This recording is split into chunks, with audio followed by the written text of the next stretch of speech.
mostly death, during a morning jog on a Friday in October. The air was cool, a refreshing reprieve from the sticky humidity of summer. The sun, shrouded in haze, crested the horizon, threatening the morning fog which clung to the ground like a kindergartner to his mother's leg on the first day of school.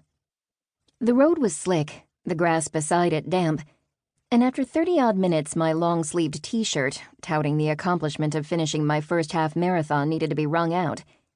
Each movement was purposeful, landing mid-foot and engaging each muscle in my leg. This was the first time in weeks my hip gave the okay for a run. I was probably pushing it in a way that meant another few weeks before I was able to do it again. But that was tomorrow's pain. Today, I felt okay. Until the hairs on my neck prickled a warning.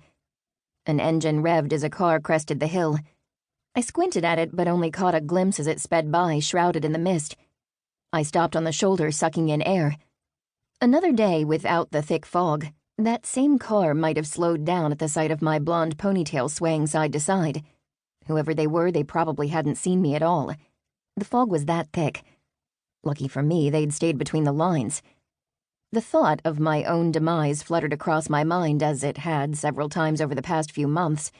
Me and the D-word were getting to know each other well. There's a sort of game we play with death. Everyone does it, some better than others. We play the game of life and keep winning, no matter the cards we're dealt, no matter how many times we should have lost. But some lose with winning hands, when they're playing the game the right way without cheating. Life's a gamble, but it always ends the same way. Take me, for example, Constance Campbell, 40-year-old witch. Not joking. Recently divorced, also not joking. I like to eat chocolate. A lot of chocolate, and milk chocolate. Not that dark stuff that's supposedly good for your heart. Also, I drink a lot of wine. More than the heart-healthy glass a day. But every now and then, I go for a run. Those cancel each other out, right? Chocolate plus wine minus medium-distance run equals long and carefree life. I'm not talking a blistering pace here. I consider it decent if I spend less than 50% of it walking. Then it's a run by percentage. I'm great with math. It also helps if cars don't veer off the road while the driver's checking their phone. From experience, I know that car wrecks hurt. Good thing the roads in Creel Creek, Virginia tend to be empty, or they used to be before the town was overrun with tourists. But back to my point. We're in this game, even though we never asked for it, and there's no choice but to play the hand we're dealt.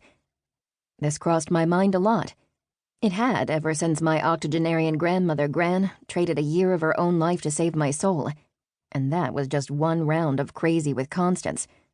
Since turning 40 and coming into my powers, I'd had several threats to my life. I'd fought a warlock and won. I'd lost my father to a rogue magic spell cast by a demon, and I'd gotten into that car wreck. The past couple of months felt like an interlude while the dealer shuffled. I reached my turnaround point, the Creel Creek welcomes you sign. I almost missed it in the fog. I decided to skip my usual stroll through the wooded park across the road. I happen to know there's a portal to the Shadow Realm in that park. The Shadow Realm isn't a singular realm, it's the home of many. Not parallel dimensions, but whole other worlds. Places where souls go after death, and where the immortals live. Gods, perhaps even the almighty God, preside over their own kingdoms. It's the place the Fae disappeared to when they withdrew from our world. My father had a place there.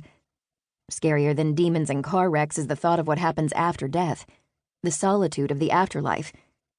In order to visit my father, I made a deal with a book. Like Gran had, I sacrificed a year of my life to separate my soul from my body and go through that portal. And in there, I'd faced a demon head-on. Again, I'd won, but at a price.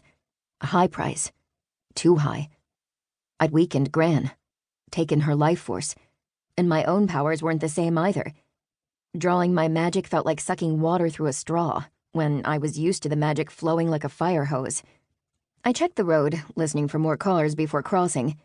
Inside the park, something moved in a patch of woods, or I thought it did. Metal glinted blue in the dense fog-filled wood. But that wasn't right. There wasn't enough light for anything to glint. My already thrumming heart began to beat faster, and again the hairs on my neck rose, which could have meant anything, maybe that I'd scared myself, or that my mind had played a trick on me. Then my vision darkened and sparks of electricity flew from my fingertips. My witch instinct...